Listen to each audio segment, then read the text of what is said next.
Hello student, संस्कृति senior secondary विद्यालय द्वारा जो है चलाई जा रही ऑनलाइन कक्षाओं की जो श्रृंखला थी, इसमें आप सभी का स्वागत है।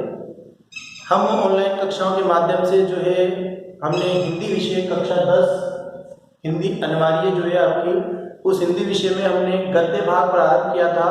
क्षितिज पाठ्य पुस्तक के गद्य भाग से हमने जो है प्रारंभ किया था और उसी में हमने गद्य भाग में अध्याय 1 जो है पूर्ण कर लिया था। आज हम स्वयं प्रकाश का नेताजी का चश्मा पूर्ण करने के बाद दूसरा अध्याय चल रहा था।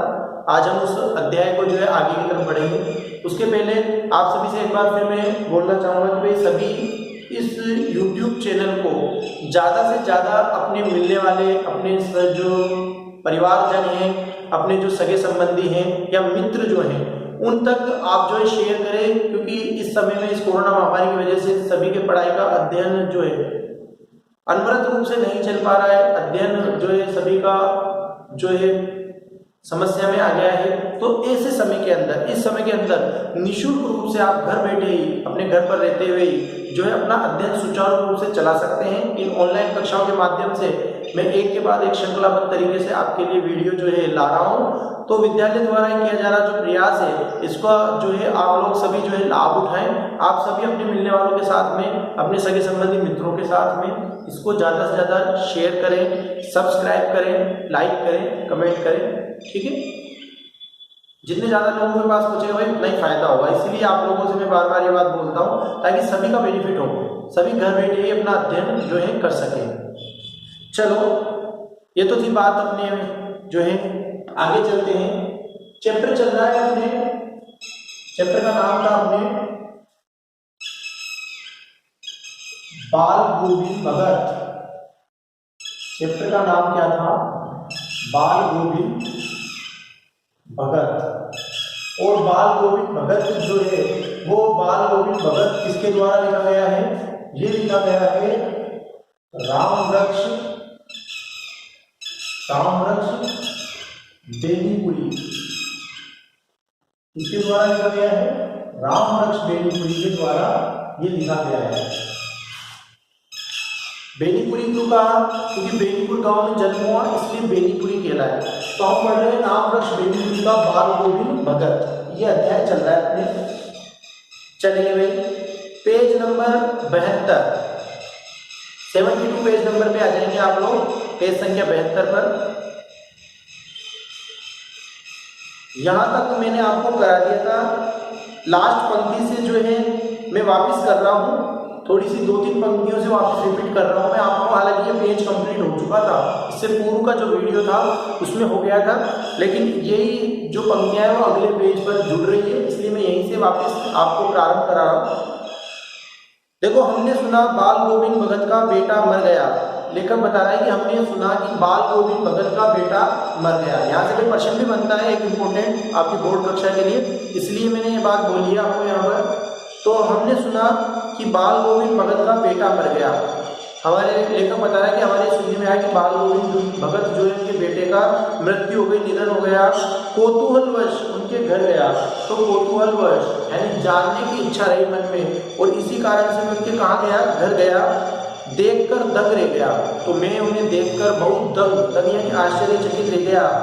बेटे को आंगन में एक चटाई पर लिटाकर एक सफेद कपड़े से ढांक रखा है।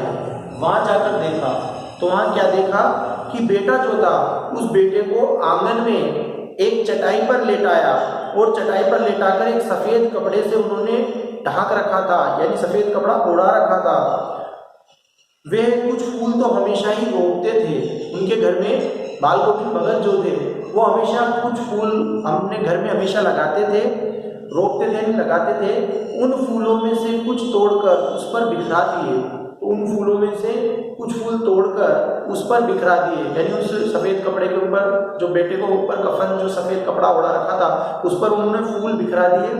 फूल और तुलसी दल यानी तुलसी के पत्ते भी। सिरहाने एक चिराग जला दिया, चिराग जलाकर रख दिया। यहाँ तक अपन निकल कर लिया था, लेकिन ये प्रश्न बनता है इसलिए रिपीट किया है मैंने। अगले पेज पर आ जाए, पेज नंबर 73, पेज संख्या 73 कि सिरहाने यानी सिर की ओर जो है एक चिराग जलाकर रखा है और उनके सामने जमीन पर आसन जमाए गीत गाए चले जा रहे हैं, और उसके सामने जमीन पर खुद बैठ गए अपना आसन लगाकर और गीत गाए चले जा रहे हैं, और गीत गाते हुए चले जा रहे हैं। क्योंकि अभी भी हमने पढ़ा है कि बाल गोविंद भगत के संगीत का चरम उत्कर्ष उस दिन देखा गया जिस दिन उनके बेटे का निधन हो गया। चरम उत्कर्ष का मतलब होता है सबसे ज्यादा ऊंचाई पर, सबसे अच्छा। तो बैठे हुए क्या कर रहे हैं, आसन जमाए गीत गा रहे हैं, वही पुराना स्वर, वही तल्लीनता। बेटे का निधन हो जाने पर भी ये नहीं कि उनका स्वर भंग हो गया हो, आज स्वर ठीक नहीं निकल रहा हो, वही पुराना स्वर, वही तल्लीनता। तल्लीन यानी बिल्कुल आनंद में, तल्लीनता यानी आनंद से भरा हुआ, तल्लीनता। लिख देता हूं आप लोगों के लिए, तल्लीनता, तन्मयता, तन्मयता या आनंद में, आनंद से युक्त, आनंद युक्त कर देता हूं। तन्मयता, तल्लीनता का मतलब हम तन्मयता कह सकते हैं, आनंद युक्त कह सकते हैं। तो वही पुरानी तल्लीनता यानी वही पुराने आनंद में खोकर, वही तन्मयता से पूरे जो है संगीत उनका चल रहा था। घर में पतोहू रो रही है जिसे गांव की स्त्रियां चुप कराने की कोशिश कर रही है। घर में पतोहू, पतोहू यानी पुत्र वधू जो थी वो रो रही थी, जिसे गांव की स्त्रियां यानी गांव की आई हुई स्त्रियां चुप कराने की कोशिश कर रही थी। किंतु बाल गोविंद भगत गाए जा रहे हैं, लेकिन बाल गोविंद भगत क्या कर रहे हैं, गाए जा रहे हैं।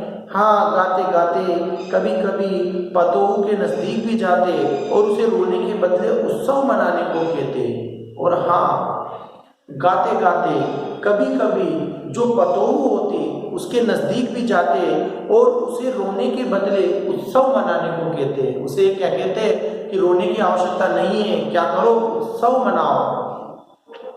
अब उत्सव मनाने को क्यों कह रहे थे, देखो उत्सव मनाने के लिए क्यों कह रहे थे, अगली लाइन में समझ में आएगा आपके कि आत्मा परमात्मा के पास चली गई। उनका मानना क्या था कि जो आत्मा थी वो कहाँ, परमात्मा था, ईश्वर जो थे उनके पास चली गई। विरहिणी अपने प्रेमी से जा मिली। विरहिणी ऐसी स्त्री जिसका प्रियतम उससे बिछड़ गया हो और वो उससे बिछड़ने के बाद भी वो स्त्री दुखी हो रही है, उसे कहते हैं विरहिणी। तो विरहिणी आत्मा जो थी वो अपनी प्रेमी कौन, ईश्वर, उससे जा मिली। यानी जो कबीरपंथी लोग होते हैं उनका ये मानना होता है कि भाई हमारे अंदर जो आत्मा है वो किसका, परमात्मा का एक अंश है, परमात्मा का एक भाग है। और जब तक वो आत्मा हमारे अंदर रहती है हम लोग जीवित रहते हैं। जब वो आत्मा हमारे शरीर से निकल जाती है तो हमारा शरीर मृत हो जाता है, पंचतत्व में विलीन हो जाता है। अब आत्मा निकलकर कहाँ जाती है, वापिस जो ज्योति स्वरूप जो पुंज है ईश्वर का, उस परमात्मा के पास में चली जाती है। ठीक है, तो इसलिए वो कह रहे थे कि आज तो उत्सव मनाने का दिन है कि आत्मा का परमात्मा से मिलन हो गया। विरहिणी अपने प्रेमी से जा मिली। भला इससे बढ़कर आनंद की कौन बात, कि भला इससे भी बढ़कर आनंद की और कोई बात हो सकती है। मैं कभी कभी सोचता वे पागल तो नहीं हो गए हैं। भाई कोई अपने बेटे के निधन पर ऐसे संगीत गीत गा सकता है क्या, या अपनी पुत्र वधू को ऐसे कह सकता है कि आज जो है क्या करो, उत्सव मनाओ। तो लेखक भी कभी कभी ये सोचता कि वे पागल तो नहीं हो गए हैं, कि कहीं वो जो है पागल तो नहीं हुए हैं। किंतु नहीं, वे जो कुछ कह रहे थे उसमें उनका विश्वास बोल रहा था, लेकिन नहीं, वो पागल नहीं थे।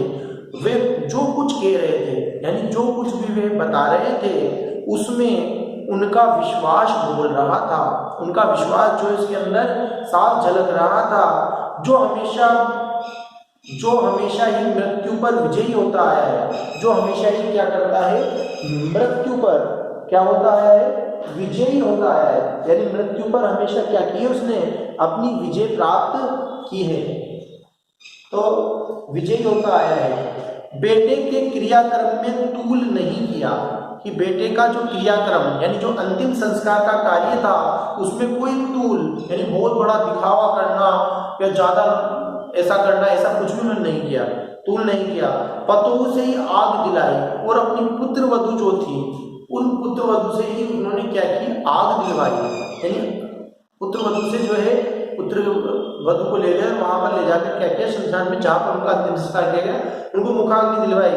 किंतु जो ही श्राद्ध की अवधि पूरी हो गई, पतोहू के भाई को बुलाकर उसके साथ कर दिया, और जो ही जैसे ही पुत्र के श्राद्ध की जो अवधि थी, श्राद्ध मृत्यु के बाद जो तर्पण करते हैं उसकी अवधि पूरी होते ही, समय अवधि पूरी होते ही पतोहू यानी पुत्रवती के भाई को बुलाकर उसको उसके साथ कर दिया, ये आदेश देते हुए कि इसकी दूसरी शादी कर देना।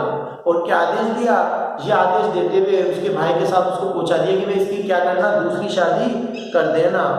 इधर पतोहू रो रो कर कहती, मैं चली जाऊंगी तो बुढ़ापे में कौन आपके लिए भोजन बनाएगा। इधर पतोहू यानी पुत्रवधू, इधर पतोहू यानी पुत्रवधू रो रो कर कहती कि मैं चली जाऊंगी तो बुढ़ापे में यानी वृद्धावस्था जो है आपकी, बुढ़ापे में कौन आपके लिए भोजन बनाएगा। बीमार पड़े तो कौन एक चुल्लू पानी भी देगा, और बीमार हो गए तो एक घूंट पानी भी लाकर कौन पिलाएगा। मैं पैर पड़ती हूँ, मुझे अपने चरणों से अलग ना कीजिए। और क्या कहा, पतोहू भी अच्छी थी पुत्रवधू, तो उसने कहा कि मुझे आपकी सेवा करने दीजिए, मुझे आपके चरणों से दूर ना कीजिए। लेकिन भगत का निर्णय अटल था। लेकिन बाल गोविंद भगत का निर्णय क्या था, अटल, जिसे कभी टाला नहीं जा सके। तू जा, नहीं तो मैं ही इस घर को छोड़कर चल दूंगा। उन्होंने क्या कहा कि तू जा, अपने पुत्रवधू को कहा कि तू जा, नहीं तो मैं इस घर को छोड़कर चल दूंगा। यह थी उनकी आखिरी दलील, और इस दलील के आगे बेचारी क्या करती, ये उनकी आखिरी दलील, यानी ये उन्होंने आखिरी बात बोली। और इस बात के आगे, इस चीज के आगे, इस जो दलील का उन्होंने उनके सामने व्यक्त की, इसके आगे और बेचारी वो क्या करती, उसकी क्या चलती। देखो यहीं से एक प्रश्न और बनता है आपकी क्लास के लिए कि पाठ में आए किन संदर्भों से ये पता चलता है कि बाल गोविंद भगत प्रचलित सामाजिक मान्यताओं को नहीं मानते थे। स्पष्ट कीजिए, एक बहुत ही महत्वपूर्ण प्रश्न बन रहा है इस हिसाब से। तो देखो पाठ में आए जो कुछ उदाहरण से साफ पता लग रहा है कि बाल गोविंद भगत क्या थे, प्रचलित सामाजिक मान्यताओं को नहीं मानते थे। जैसे उन्होंने क्या किया, सबसे पहले पुत्र का निधन हो गया तो क्रियाकलाप जो था, अंतिम संस्कार जो था, उसके लिए ज्यादा कुछ दिखावा आदि नहीं किया, ज्यादा फैलाव नहीं किया। दूसरी बात, पुत्र वधू के द्वारा जो है अग्नि दिलवाई। फिर उसके बाद में पुत्र वधू के भाई को बुलाया और कहा कि इसका दूसरा विवाह कर देना। तो उस विधवा होने पर विवाह करा दिया, जबकि हमारे समाज में ऐसी स्थितियां नहीं होती है। यहाँ पर पति की मृत्यु के बाद विधवा जीवन जो है स्त्री को जीना पड़ता है, जो बहुत ही कष्टमय होता है। लेकिन उन्होंने देखो सामाजिक प्रचलित जो प्रचलन में सामाजिक मान्यताएं थी, उनसे हटकर उन्होंने कार्य करने की कोशिश की। तो ये आंसर में आ जाएंगे। बाल गोविंद भगत की मौत उन्हीं के अनुरूप हुई। अब देखो बाल गोविंद भगत जो थे, उनकी मौत की बात करें तो उनकी मौत भी उन्हीं के अनुरूप हुई। उन्हीं के अनुरूप यानी जैसे वे थे, जैसे वो रहते थे, उन्हीं के अनुसार उनकी मृत्यु हुई। वे हर वर्ष गंगा स्नान करने जाते थे। वे हर वर्ष यानी हर साल के साल क्या करते थे, गंगा स्नान यानी गंगा जी का जो घाट है वहां पर स्नान करने जाते थे। स्नान पर उतनी आस्था नहीं रखते जितने संत समागम और लोक दर्शन पर। स्नान पर तो खैर उनकी इतनी आस्था नहीं थी जितना संत समागम यानी संतों से मिलना। संत समागम का मतलब है संतों के साथ में मिलना, और लोक दर्शन और लोगों के दर्शन करना। पैदल ही जाते, क्या करते, पैदल ही जाया करते। करीब 30 कोस पर गंगा थी। कितनी दूर, करीब 30 कोस, बहुत दूरी हो गई। 30 कोस पर गंगा थी। साधु को संबल लेने का क्या हक, और वो स्वयं साधु थे तो साधु को संबल कहते हैं सहायक को। साधु को संबल लेने का क्या हक, यानी साधु को सहारा लेने का, साधु को सहारा लेने का क्या हक। तो संबल लेने का उनको क्या हक था। अब जब सहारा नहीं लिया, रास्ते में कहीं रुके नहीं, किसी का सहारा नहीं मांगा, और ग्रस्त किसी से भिक्षा क्यों मांगे, और ग्रस्त थे तो किसी से खाने पीने के लिए भिक्षा भी नहीं मांगते थे। भिक्षा यानी भीख, भिक्षा।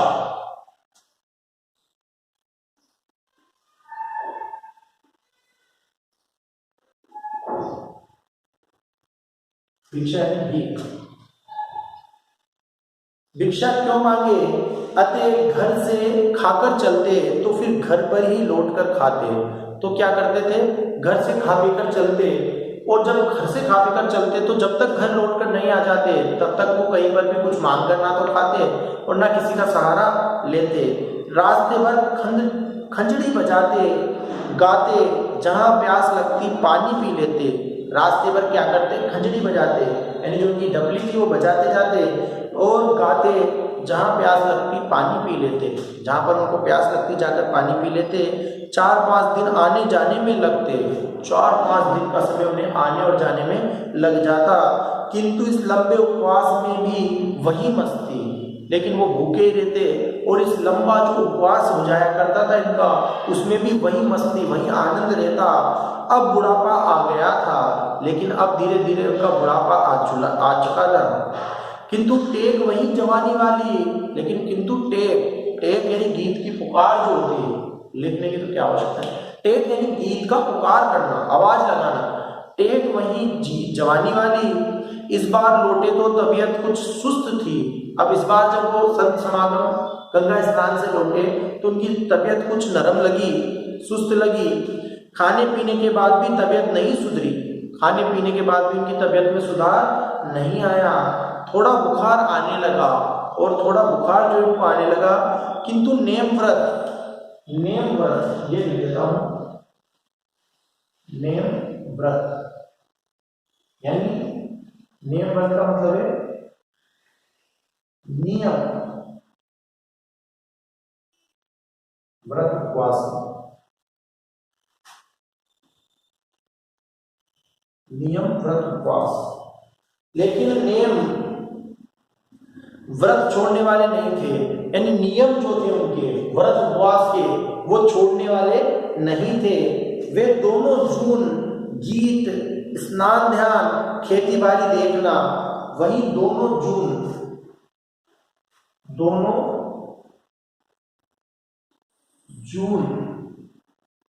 का मतलब है दोनों समय का मतलब हो गया प्रातः और साय को। तो दोनों समय ही क्या करते हैं, गीत गाते हैं, स्नान ध्यान, खेती बाड़ी देखना, स्नान करना, ध्यान लगाना, खेती बाड़ी देखना, सब कार्य वैसे ही करते। दिन दिन छींचने लगे यानी कमजोर होने लगे, दिन दिन छींचने लगे,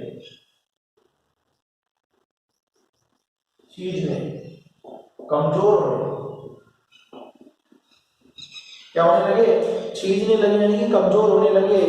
लोगों ने नहाने धोने से मना किया, लोगों ने कहा कि भाई कुछ दिन क्या करो, नहाओ धो मत, आराम करने को कहा कि कुछ दिन आराम करो, किंतु हंसकर टाल देते। उस दिन भी संध्या में गीत गाए, उस दिन भी यानी जब उनका अंतिम दिन आया उस दिन भी उन्होंने क्या किया, संध्या यानी शाम के समय गीत गाए। किंतु मालूम हुआ जैसे तागा टूट गया, लेकिन आज ऐसा लग रहा था जैसे जो स्वर का जो धागा, तागा यानी धागा, वो स्वर का जो धागा था वो टूट गया, माला का एक एक दाना बिखरा हुआ, तागा यानी धागा,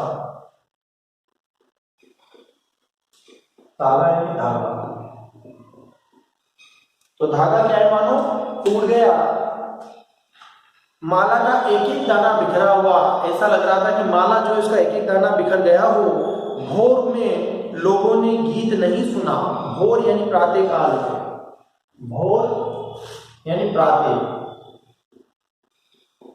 सवेरा या प्रातः, सवेरा या प्रातः काल। तो भोर में यानी सवेरा या प्रातः काल में लोगों ने गीत नहीं सुना, जाकर देखा तो बाल गोविंद भगत नहीं रहे, सिर्फ उनका पंजर पड़ा है। भोर में यानी प्रातः काल में लोगों ने गीत नहीं सुना, और सब जानते थे कि बाल गोविंद भगत कभी भी ऐसा नहीं करते थे, कितना भी वो बीमार होते थे तब भी दोनों समय वो करते थे। लेकिन जब संध्या गीत गाए तो उस दिन लग रहा था कि जैसे उनकी धागा टूट गया, माला का एक एक दाना बिखर गया और प्रातःकाल आवाज नहीं आई। तो लोगों ने जाकर देखा बाल गोविंद भगत नहीं रहे, सिर्फ उनका पंजर पड़ा था, पंजर यानी उनका हड्डियों का ढांचा, या यूं कह सकते हैं कि उनका शरीर जो है वो शरीर वहां पर पड़ा था। तो ये भैया आपका अध्याय जो है, ये अध्याय आपका समाप्त होता है। अध्याय 2 बाल गोविंद भगत रामवृक्ष मैनीपुरी का मूल पाठ जो है पूर्ण हो गया है। प्रश्न अभ्यास पर आ जाए आप लोग। प्रश्न संख्या 1, खेती बाड़ी से जुड़े गृहस्थ बाल गोविंद भगत अपनी किन चारित्रिक विशेषताओं के कारण साधु कहलाते थे। देखो, खेती बाड़ी से जुड़े हुए जो गृहस्थ की तरह अपने परिवार के साथ रहते थे, बाल गोविंद भगत अपनी किन चारित्रिक विशेषताओं यानी अपनी चरित्र की किन विशेषताओं के कारण साधु कहलाते थे। तो इसका आंसर हो जाएगा भाई, बाल गोविंद थे तो गृहस्थ, लेकिन फिर भी वो साधु का जीवन जीते। कैसे जीते? देखो, प्रातःकाल जल्दी उठकर जो है क्या करते थे, स्नान करते थे, कपड़े ज्यादा नहीं पहनते थे, केवल एक लंगोटी, और सर्दियों में ऊपर एक काली कमली जो है डाल लिया करते थे।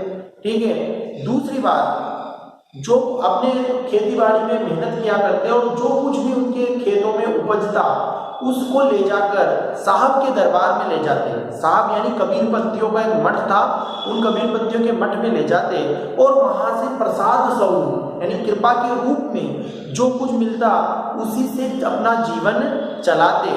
प्रातः और संध्या काल में जो है साहब के गीत गाते और स्नान भी जो है खुद पैदल करके दूसरे के जो पोखर था वहां जाकर किया करते हैं, और साथ में कभी किसी दूसरे के खेत में जो है शौच नहीं करते, शौच आदि नहीं करते।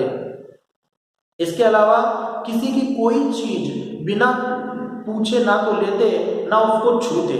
तो ये सब बातें से साफ पता लगता है कि खेती बाड़ी से जुड़े हुए जो बाल गोविंद भगत ग्रस्त जिनको बताया गया है वो क्या थी, उनकी चारित्रिक विशेषताओं में साधु के गुण थे। प्रश्न संख्या 2, भगत की पुत्र वधू उन्हें अकेले क्यों नहीं छोड़ना चाहती थी। देखो, भगत बाल गोविंद भगत जब बेटे की मृत्यु हो गई, बाल गोविंद भगत के जब बेटे की मृत्यु हो गई तो उसके निधन की, उसकी मृत्यु के बाद में बाल गोविंद भगत ने क्या किया, पतोहू के भाई को बुलाया, पतोहू यानी पुत्र वधू के भाई को बुलाया और बुलाकर कहा कि इसको ले जाओ, इसका विवाह कर देना। लेकिन वे उनको छोड़कर नहीं जाना चाहती थी, क्योंकि उन्होंने कहा कि तुम्हारा ध्यान कौन रखेगा, कौन तुम्हें भोजन बनाकर खिलाएगा, कौन एक घूंट पानी पिलाएगा।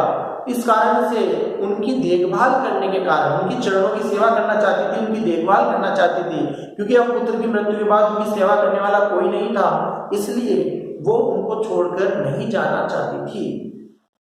नेक्स्ट देखें, प्रश्न संख्या 3, भगत ने अपने बेटे की मृत्यु पर अपनी भावनाएं किस तरह व्यक्त की। देखो, भगत ने अपने बेटे की मृत्यु पर भावनाएं किस तरह व्यक्त की, तो बाल गोविंद भगत के बेटे की जब मृत्यु हुई तो उन्होंने किसी प्रकार का कोई वो नहीं किया, तूल नहीं किया। उन्होंने क्या किया, अपने बेटे को नीचे चटाई पर जो है लिटा दिया, एक सफेद कपड़ा ऊपर ओढ़ा दिया। उनके घर में कुछ फूल हमेशा रोकते थे तो फूलों को तोड़कर उस पर बिखेर दिया, कुछ तुलसी दल भी, तुलसी के पत्ते भी, सिर की तरफ एक दीपक जो है वो जला दिया और साथ में क्या करने लगे, स्वयं आसन लगाकर बैठ गए और गीत गाने लगे। जब उनकी पतोहू यानी पुत्र वधू रोने लगी तो वो बीच बीच में औरतें उसको समझाती, तो बाल गोविंद भगत उसके पास जाकर कहते कि क्या करो, उत्सव बनाओ, क्योंकि क्या हुआ, आत्मा का परमात्मा से आज क्या हो गया, मिलन हो गया, विरहिणी अपने प्रेमी से जा मिली है। तो इस तरह उन्होंने अपनी भावनाएं व्यक्त की। भगत के व्यक्तित्व और उनकी वेशभूषा अपने शब्दों में लिखी है।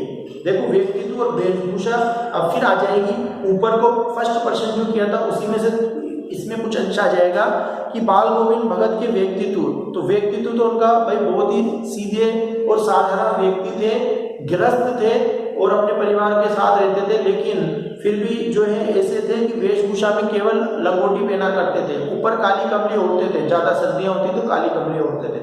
ठीक है। दिखने में कैसे थे, कनपटी तक कबीर पत्ती टोपी लगाया करते थे, शुरू में बता दिया था, और ज्यादा मझोला कद था, मझोला मतलब मध्यम आकार के थे, ना ज्यादा लंबे थे ना ज्यादा गोरे, और ज्यादा जटाजूट दाढ़ी नहीं रखते थे, केवल चेहरे पर एक सफेद जो है उनके सफेद चेहरे पर दिखाई देती थी, यानी सफेद दाढ़ी उनके चेहरे पर हल्की हल्की बिखरी रहती थी। तो ये सब उनके वेशभूषा के बारे में और उनके बारे में, व्यक्तित्व के बारे में आ जाएगी।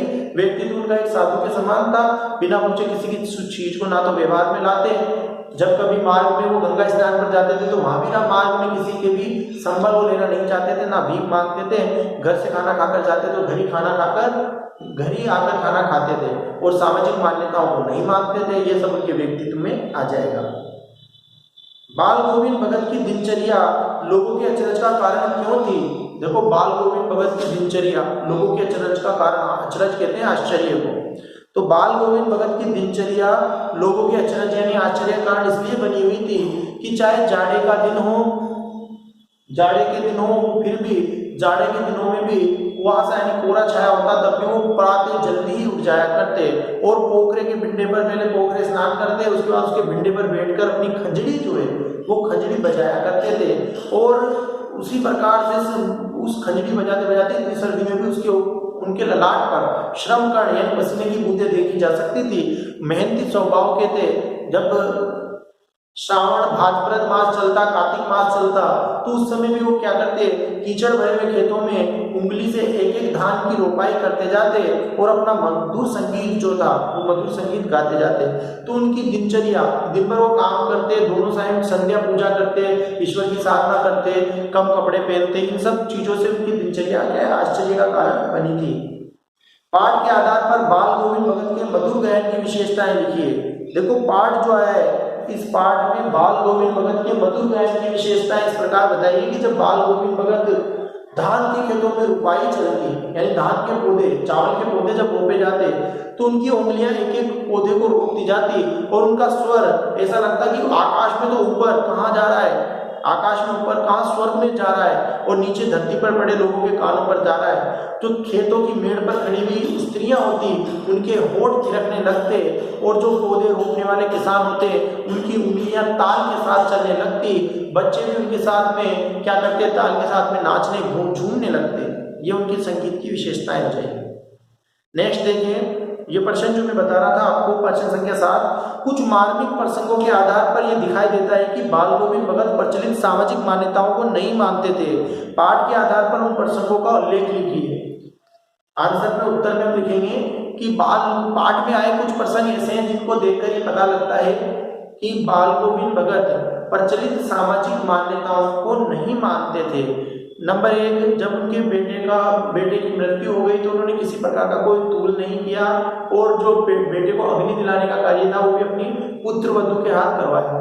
नंबर 2, वो क्या करते थे, नंबर 2 में आ जाएगा कि जब पुत्र का देहांत हो गया उसके बाद में पतोह के भाई को बुलाया और बुला करके उसको कहा कि इसको ले जाओ और इसको ले जाकर इसका क्या कर देना, दूसरा विवाह कर देना।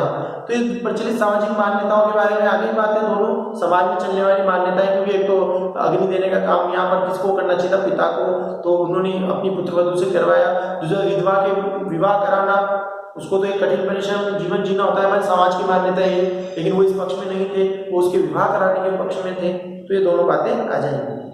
प्रश्न संख्या 8, धान की रोपाई के समय समूचे माहौल को भगत की स्वर लहरियां किस तरह चमत्कृत कर देती थी, उस माहौल का शब्द चित्र प्रस्तुत करिए। तो भाई अब ये भी आ जाएगा इसके अंदर कि वही मैंने जो बताया है, इसमें की धान की जब रोपाई होती तो धान की रोपाई के समय भी बाल गोविंद भगत के कंठ से स्वर जो है निकलता, तो उस समय जो खेत की मेड़ पर खड़ी हुई स्त्रियां, उनके होठ जो है मानो उस गीत को, संगीत में थिरकने लगती और उनका संगीत मानो आकाश में ऊंचाई लिए हुए स्वर्ग की ओर जा रहा है और धरती पर जो लोग हैं, उन धरती के जो लोग हैं, उन धरती पर खड़े हुए लोगों के ऊपर भी क्या है, वो अपना प्रभाव उनके कानों पर छोड़ रहा है। सभी के जो उंगलियां हैं उनके संगीत के साथ में चल रही, पूरा माहौल, समूचा माहौल क्या हो जाता था, आनंदमय हो जाता था, आनंद से युक्त हो जाता था। बच्चे भी उसके अंदर खुशी से खेतों में उछल कूद करने लगते, हाथ की उंगलियां उनके ताल के साथ में चला करती। ये सब हम इसके अंदर लिख देंगे, ठीक है। ये प्रश्न अभ्यास है आपके पूर्ण हो गए भाई। अब आपको प्रश्न सभी कर लेने हैं।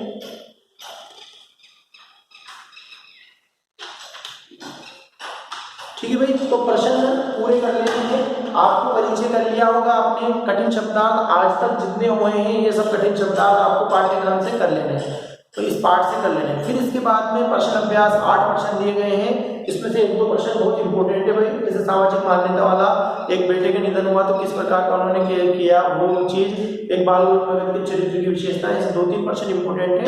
तो आप जो है प्रश्न सारे करेंगे, करने लायक सारे प्रश्न। फिर जब हम बाद में रिविजन कार्य करेंगे तब मैं आपको इनमें से इंपॉर्टेंट और अन्य महत्वपूर्ण और जो है लिखवा दूंगा।